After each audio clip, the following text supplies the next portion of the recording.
Bismillahirrahmanirrahim. Rabbi şrah li sadri ve yessir li emri ve hlul ukdeten min lisani yefkahu kavlih. Sadakallahul aliyyun azim. Allah'ın salamı olsun əziz müminlərə və müminələrə. Allah'ın izini və köməkliyi ilə Üsuleddin dərslərimizi davam elətdiririk. Üsuleddin dərslərimizdə peyğəmbərlərin ümumi xüsusiyyətlərindən danışırdıq. Və bugünkü dərsimizdə peyğəmbərlərin xüsusiyyətlərindən biri olan məsumluqları barəsində danışacağıq. Peyğəmbərlərin xüsusiyyətlərindən biri onların məsum olmalarıdır. Məsumluq elə bir qüvvədir ki, insanı günah və xəta eləməkdən qoruyur. Müsəlmanların hamısı, bütün müsəlmanlar peyğəmbərlərin məsum olmağını qəbul eləyirlər, amma onun hüdudunu təyin eləməkdə müsəlmanlar arasında fikir ayrılığı vardır.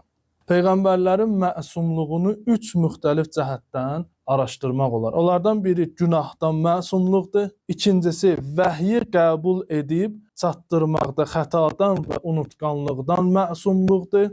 Üçüncüsü isə Allahın hökmlərinin icrasında və fərdi və ictimai işləri yerinə yetirməkdə xətadan və unutqanlıqdan məsumluqdur. Peyğəmbərlərin istər be'isətdən qabaq, yəni peyğəmbərliyə çatmamışdan qabaq, istər be'isətdən sonra, yəni peyğəmbərliyə çatdıqdan sonra nə böyük, nə kiçik günahları olmamışdır. İndi sual ola bilər ki, Həzrəti Adəm əleyhissalam cənnətdə buğdanı yeməsi, Həzrəti Yusuf əleyhissalam, xeyr, onların etdikləri günah deyildir.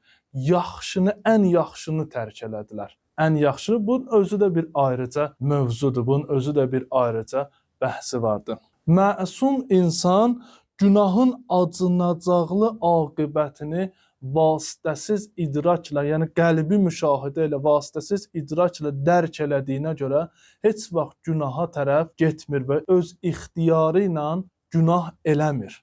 Biz insanlar məsum deyilik. Məsumluğun həqiqətini də dərk eləyə bilmirik. Necə ki, qorxaq insan şücaətin nə olduğunu dərk eləyə bilmədiyi kimi, biz məsum olmayan insanlar da məsumluğun nə olduğunu dərk eləyə bilmirik. Amma bəzi misallar var ki, insan onların üzərində düşünəndə məsumluğu bir həddə dərk eləyə bilir. Məsələn, biz insanlar, adi insanlar, bəzi günahları özümüzə qadağan eləmişik və canımız bahasına olsa belə biz o günahları eləmərik. Məsələn, insan öldürməyi, oğurluq eləməyi, bu kimi əməlləri özümüzə elə bir şəkildə qadağan eləmişik ki, bayaq dediyim kimi, canımız bahasına da olsa biz o günahı eləmərik. Biz qeyri-məsum olan insanlar bəzi günahlarda ki, məsum mövqeyində dayanmışıq. Məsumlar bütün günahların həqiqətini biz o bir-iki günahı dərk elədiyimizdən də 100 dəfə artıq dərk eləyir və bütün günahlardan çəkinirlər. Allahın peyğəmbər göndərməkdə ən böyük hədəflərindən biri insanları tərbiyələndirməkdir. Əgər peyğəmbərlər özləri əxlaq və təqva mücəssiməsi olmazsa, Allahın insanları tərbiyələndirmək hədəfi gerçəkləşməz. Peyğəmbərlərin sözləri onda təsir qoyar cəmiyyətdə ki, özləri öz dediklərinə ən kamil şəkildə əməl eləsinlər. Və əgər peyğəmbərlər öz dediklərinə əməl edən olmasaydılar, məsum olmasaydılar, Allah bizləri müqəddəs Quran-ı Kərimdə peyğəmbərlərə mütləq şəkildə itaət eləməyi əmr eləməzdi. Baxın, bu ayədən açıq-aşkar peyğəmbərlərin məsum olması, əmr sahiblərinin məsum olması açıq-aşkar görsənir. Müqəddəs Quran-ı Kərimdə oxuyuruq: "Ətiullaha və ətiur rasulə və ulul əmri minkum." Allaha, peyğəmbərə və özünüzdən olan əmr sahiblərinə itaət edin. Bu ayənin təfsiri haqqında bu cür deyirlər: mütləq itaət əmri həm peyğəmbərlər, həm də əmr sahiblərinin məsum olmalarına dəlildir. Əmr sahiblərində də məqsəd imamlardır. Əgər onlar məsum olmasaydı, Allah qeydsiz, şərtsiz onlara itaət eləməyi əmr eləməzdi. İkinci bir ayəyə diqqət eləyək. Əuzu billahi minəşşeytanirracim. Və ma ərsalna min rasulin illə liyuta'a biiznillah. Deyir ki, biz hər bir peyğəmbəri ancaq ona Allahın izni ilə itaət olsun deyə göndərdik. Burada itaət kəlməsi qeydsiz, şərtsiz və ümumi şəkildə işlədilmişdir. Peyğəmbərlərin sözlərindən başqa əməllərinə də itaət olunmaq əmr olunur. Əgər əməllərinə itaət olunmaq əmr olunursa, deməli peyğəmbərlər hər bir cəhətdən məsumdular ki, Allah bizə onlara itaət eləməyə əmr eləyir. Əgər peyğəmbərlər nədəsə səhv eləsələr, günah eləsələr, Allahın onda harama əmr eləməsi lazım gəlir. Burada təzad yaranır. Məsumluğun ikinci növü peyğəmbərlərin vəhy qəbul edib, onu qoruyub saxlamaqda və insanlara olduğu kimi çatdırmasıdır. Ki, peyğəmbərlər vəhyi qəbul eləməkdə və onu qoruyub saxlamaqda və onu insanlara çatdırmaqda heç bir xəta və səhvə yol vermir. Çünki Allahın hikməti bunu tələb eləyir ki, öz peyğəmbərlərini vəhy alıb onu insanlara çatdırmaqda hər bir xəta və səhvdən qorusun və vəhy olduğu kimi insanlara çatdırılsın. Məsumluğun üçüncü növü dini vəzifələri yerinə yetirməkdə, bütün fərdi və ictimai işlərdə səhv və xəta və unutqanlıqdan amanda qalmaqdır. Məsələn, peyğəmbərlərin namazda hər hansısa bir xəta eləməsi kimi və yaxud da peyğəmbərlərin hər hansısa bir unutqanlıq üzündən öz şərii vəzifəsini düzgün yerinə yetirməməsi kimi. Məsələn, səhv qəzavət eləməsi kimi.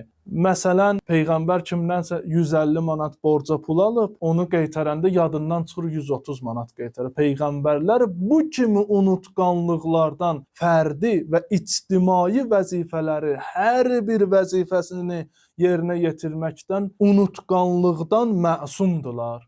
Əgər peyğəmbərlər hər hansısa bir fərdi və ictimai vəzifəsini yerinə yetirməkdə unutqanlıq üzündən səhv eləyərsə, bu başqa insanlar üçün də nümunə olar. Məsələn, peyğəmbər unutqanlıq üzündən dəstəmazsız namaz qılarsa, bəzi insanlar bunu bəhanə eləyərlər, bəzi vaxtlarda dəstəmazsız namaz qılarlar.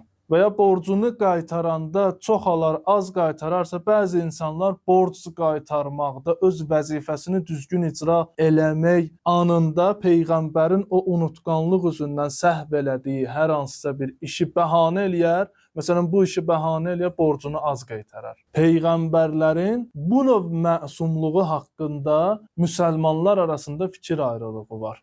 Peyğəmbərlərin bu növ məsumluğunu yalnız imamiyyə, yəni 12 imam şiyyələri tutarlı və məntiqli dəlillər əsasında qəbul edirlər. Peyğəmbərlərin gəlişinin hədəflərinin tam şəkildə gerçəkləşməsi üçün peyğəmbərlər gərək hər tərəfdən insanların inamını qazanmış olsunlar. Peyğəmbərlərin hər hansısa bir səhvi insanlarda onlar haqqında başqa vəzifələrini də düzgün yerinə yetirmək haqqında şübhə yaradar. Ki, görəsən peyğəmbər həmən vəhyi bizə düzgün çatdırır. Peyğəmbər hardasa səhv eləsə insanlarda şübhə yaradar ki, başqa şərii vəzifələrini də görəsən düzgün yerinə yetirir.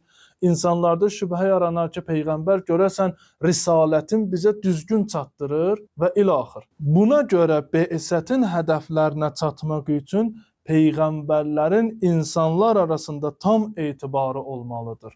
Peyğəmbərlər bir sahədə etibarını itirsə, digər sahələrdə də öz etibarını itirməsi ilə nəticələnər və hüccət insanlara tamam olmaz. Bura qədər danışdıqlarımız nübüvvət-i ammə barədə idi. Yəni, peyğəmbərlərin gəlişinin zəruriliyi, peyğəmbərlər hansı xüsusiyyətlərə malik olmalıdır, peyğəmbərləri tanımağın yolları və s. Bunlar barədə danışdıq və bütün təbəqənin başa düşəcəyi bir həddə danışdıq.